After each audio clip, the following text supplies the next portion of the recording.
Bonjour, Pierre Cognolato, conseiller immobilier à l'Isle-sur-la-Sarthe depuis plus de 10 ans maintenant.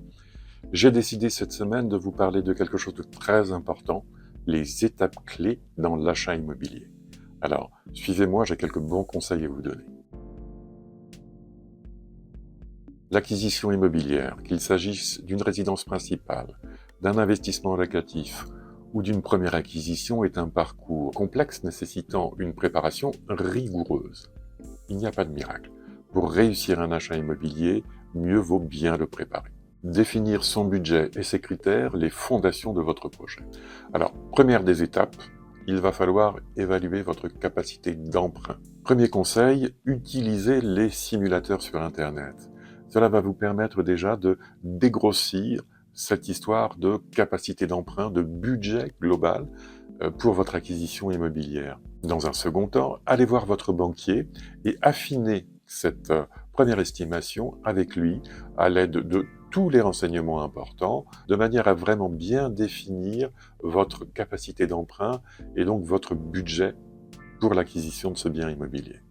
Un conseil de nouveau, à ce moment-là, anticipez les frais annexes de votre acquisition. Alors quand je parle de frais annexes, je vais vous en citer quelques-uns. Ça va commencer par exemple par les frais de notaire.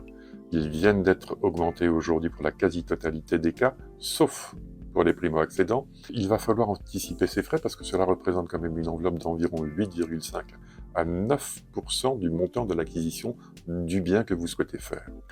Autres frais annexes, les garanties d'emprunt ou hypothèques d'emprunt, sans oublier bien évidemment des travaux de remise au goût du jour, de remise à votre goût pour ce projet immobilier. Et mieux vaut prévoir cette enveloppe dès le début. Donc il faut prendre en considération l'ensemble du projet et non pas uniquement votre acquisition pour éviter de bien mauvaises surprises. Votre budget défini, établissez maintenant une liste de critères. Localisation, type de bien, superficie, nombre de chambres, niveau d'équipement souhaité, etc., etc. Définissez vraiment les critères très importants pour vous. Hiérarchisez vos critères, cela va vous aider à la fois pour la phase de recherche, mais aussi cela va vous aider au moment où il va falloir prendre une décision. 2. Recherche et sélection du bien idéal, une démarche méthodique. Alors selon moi, là aussi c'est un conseil, avant même de vous lancer sur les moteurs de recherche, commencez déjà à valider les communes, voire les quartiers dans les communes dans lesquelles vous vous projetez. Et le meilleur moyen, c'est d'aller vous balader directement dans ces quartiers, d'interroger ses habitants, d'interroger ses commerçants, et vraiment d'essayer de ressentir si vous vous sentez bien dans les quartiers dans lesquels vous aviez prévu ou dans lesquels vous aviez envisagé d'acheter. Donc une fois que vous allez vraiment valider un certain nombre de quartiers, un deuxième conseil, déplacez-vous en mairie. Prenez le temps de rencontrer les gens des services de l'urbanisme. En général, on est très très bien reçus.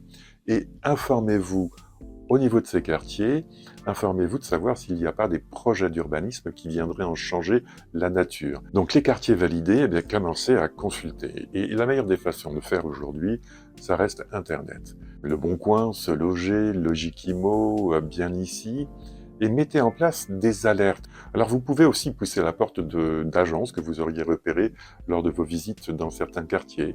Ça peut être une source aussi intéressante. Donc une fois ces premières tâches réalisées, vous allez préparer vos visites. Vous allez commencer à trouver des annonces qui vous paraissent intéressantes. Donc la première des choses, bien évidemment, c'est de d'éplucher en profondeur les annonces. Et quand vous n'avez pas tous les renseignements que vous souhaitiez par rapport à la liste des critères que vous avez établis, eh bien n'hésitez pas à les demander, à rentrer en contact avec les annonceurs, de manière à pouvoir obtenir le plus d'informations possible. Et de la même manière que vous avez préparé vos recherches en établissant votre liste de critères, eh bien, préparez les questions essentielles à poser au moment où vous allez commencer à visiter les biens. Ça va être aussi le moment de comparer les annonces les unes aux autres pour vérifier leur prix au mètre carré. Sur tous les moteurs de recherche aujourd'hui, vous pouvez savoir très précisément le prix moyen d'un 2 pièces dans tel secteur ou tel autre secteur. Donc n'hésitez pas à utiliser toutes ces bases de données qui sont présentes aujourd'hui sur les moteurs de recherche. Très efficace, ça vous donne déjà une première idée du prix moyen qui est pratiqué aujourd'hui sur le marché. Donc une fois que vous avez préparé ces visites, vous allez bien évidemment demander à visiter ces biens. Alors là aussi, une visite, donc comme je vous le disais, ça se prépare, vous avez votre petit questionnaire, vous n'hésitez pas à poser vos questions. Et puis une visite, ça ne se limite pas donc uniquement aux intérieurs, au joli parquet, à la jolie salle de bain et aux jolis éclairages. N'hésitez pas à regarder dans les placards, dans les fonds des placards, en dessous des éviers. Vraiment ausculter le bien le plus profondément possible. S'il y a des sous-sols, ne pas hésiter à aller dans ces sous-sols, à aller voir dans quel état c'est. Plus votre visite sera complète, plus vous aurez repéré potentiellement des défauts, rédhibitoires ou non, mais des défauts, et tout cela va vous servir à un moment ou à un autre, soit pour éviter une mauvaise affaire, soit préparer à la négociation en ayant des arguments sur des défauts que vous auriez pu repérer sur un appartement ou une maison qui vous plairait. 3. Offre d'achat et avant-contrat, formalisation de l'accord. Vous avez visité, vous avez sélectionné quelques biens, vous allez maintenant commencer à négocier le prix ou pas négocier le prix. Conseil, une négociation doit se faire sur des arguments sérieux, concrets, factuels. Donc préparez ce moment le mieux possible. Le DPE, par exemple, est une excellente opportunité pour négocier un prix. Mauvais DPE, grosse négociation. Très bon DPE, pas beaucoup d'arguments pour négocier. Une fois que vous avez trouvé un accord déjà avec l'agent immobilier, par exemple, vous avez décidé de faire une offre sérieuse qui prend en considération un certain nombre d'éléments, demandez à ce professionnel de rédiger une lettre d'intention d'achat et de la remettre au propriétaire. Cette lettre d'intention d'achat, elle doit comporter un certain nombre de choses, le prix que vous proposez, la date de validité, vous donnez une semaine, 10 jours de réflexion au propriétaire par rapport à votre offre, et les conditions suspensives, la vente d'un autre bien, l'obtention d'un prêt immobilier. Tout ça sont des éléments qui doivent être indiqués au propriétaire de manière à ce qu'il puisse, lui de son côté aussi, prendre une décision en toute connaissance de cause. Alors devant une offre d'achat, le propriétaire il peut avoir 3 réactions. Il peut l'accepter, bravo, vous avez réussi. Il peut la refuser, vous avez été peut-être un peu loin dans la négociation. Et 3, il peut vous faire une contre-proposition. Donc là, on parle vraiment de négociation, on va faire des allers-retours. Vous avez préposé moins 20 000, lui vous dit moins 15 000 ou moins 10 000. À vous de voir si vous devez faire une contre-proposition et ainsi de suite. En tout cas, c'est pas un mauvais signe quand on a une contre-proposition parce qu'au moins la communication est établie et les échanges sont possibles. Donc une fois une lettre d'intention d'achat acceptée par les deux parties, eh bien on va commencer à contractualiser cette vente. Alors contractualiser la vente, moi je vous conseille de facto d'aller chez un notaire et notamment aussi d'avoir votre propre notaire pour qu'il puisse défendre vos intérêts. Et on va demander au notaire d'établir un pré-contrat. Ce pré-contrat, il peut prendre 2 formes. La forme d'une promesse de vente ou la forme d'un compromis de vente. Le compromis de vente engage l'offrant, c'est-à-dire celui qui désire acquérir le bien, alors que la promesse de vente engage le vendeur du bien. Donc une fois le compromis ou la promesse de vente signée, sachez que vous avez un délai de 10 jours de rétractation.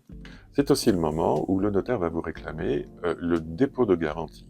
Donc vous, acquéreur, vous allez devoir verser entre 5 et 10% du bien que vous souhaitez acquérir sur les comptes du notaire. Donc ne vous inquiétez pas, le notaire va vous expliquer exactement le rôle de ce dépôt de garantie. En tout cas, sachez que cela ne vient pas augmenter le montant de votre acquisition. 4e étape, recherche de financement, optimisation des conditions d'emprunt. Dès le début de votre projet, vous êtes allé voir votre banquier, vous êtes peut-être allé voir aussi un courtier, et vous avez commencé à faire des simulations d'emprunt. Donc une fois la signature de la promesse de vente ou du compromis, ça va être maintenant le moment pour vous d'aller valider et d'aller rechercher les meilleures conditions d'emprunt. Un conseil, franchement, n'hésitez pas à négocier les prêts, négocier les frais de dossier, tout se négocie dans un prêt immobilier et surtout, tout se met en concurrence.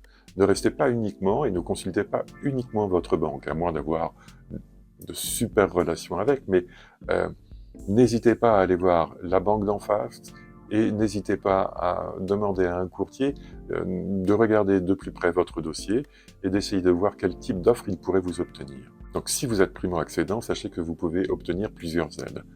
Vous avez notamment le prêt à taux zéro. Donc renseignez-vous auprès de votre banque, renseignez-vous auprès de votre courtier en prêt immobilier sur cet aspect de financement possible. Cela peut faire vraiment descendre la note totale des intérêts d'emprunt. Et une fois que vous allez déposer tous ces dossiers, il va falloir un certain temps à ces prestataires avant de vous faire réellement des offres. Quand ces offres vont commencer à arriver, là, vous allez avoir aussi un gros travail. Un travail qui va pas être passionnant, mais je vous conseille vraiment de lire de manière très détaillée l'ensemble des documents envoyés. Et il va falloir comparer ces offres de manière à pouvoir sélectionner tout simplement la moins chère, ou en tout cas celle qui vous paraît la plus équilibrée. Donc une fois cette sélection faite, vous allez signer cette offre de prêt, la renvoyer à votre établissement bancaire, et vous allez en informer aussi le notaire. 5. Signature de l'acte authentique, le couronnement du projet. Vous allez donc informer le notaire qui va pouvoir s'organiser et planifier le rendez-vous pour la signature de l'acte authentique. Donc le notaire a vraiment un rôle crucial dans l'acquisition d'un bien, puisque c'est lui qui va garantir la légalité de la transaction que vous êtes en train de mener. Donc il vérifie l'identité, la capacité des vendeurs comme des acquéreurs, et il s'assure du respect des formalités administratives. Le déroulé d'un rendez-vous pour la signature d'un acte authentique est relativement simple. Donc le notaire va lire de manière détaillée l'acte authentique. Si vous ne comprenez pas quelque chose, n'hésitez pas à lui poser la question. Sachez qu'il a un rôle et un devoir de conseil auprès de vous, même si ce n'est pas votre notaire d'ailleurs. Il a la responsabilité de vous expliquer de manière détaillée chaque partie de cet acte. Une fois votre accord reçu, il va vous proposer de signer l'acte authentique, et à ce moment-là, il va être à même de vous remettre les clés. Alors que ce soit lui ou que ce soit l'agent immobilier, s'il vous a accompagné jusqu'au bout, c'est toujours un moment symbolique. Le notaire va vous remettre aussi une attestation de propriété. Vous recevrez ultérieurement l'acte de propriété le temps qu'il soit enregistré. Alors, pour finir, si j'avais quelques conseils à vous donner, préparez minutieusement chaque étape. Gardez tous les documents, d'où qu'ils viennent, banque, notaire, et n'hésitez pas à poser des questions, que ce soit auprès du notaire, auprès de votre banquier ou de votre courtier en prêt. C'est important, il faut que vous compreniez exactement là où vous mettez les pieds. Alors j'espère que cette vidéo vous aura apporté quelques éclaircissements, quelques bons conseils, en tout cas je le fais dans ce sens-là. Si vous avez aimé, n'hésitez pas, mettez un petit pouce, ça fait toujours plaisir. Et puis surtout, si vous vous lancez dans l'immobilier, profitez-en, abonnez-vous à ma chaîne, vous aurez plein d'autres informations importantes. À très bientôt.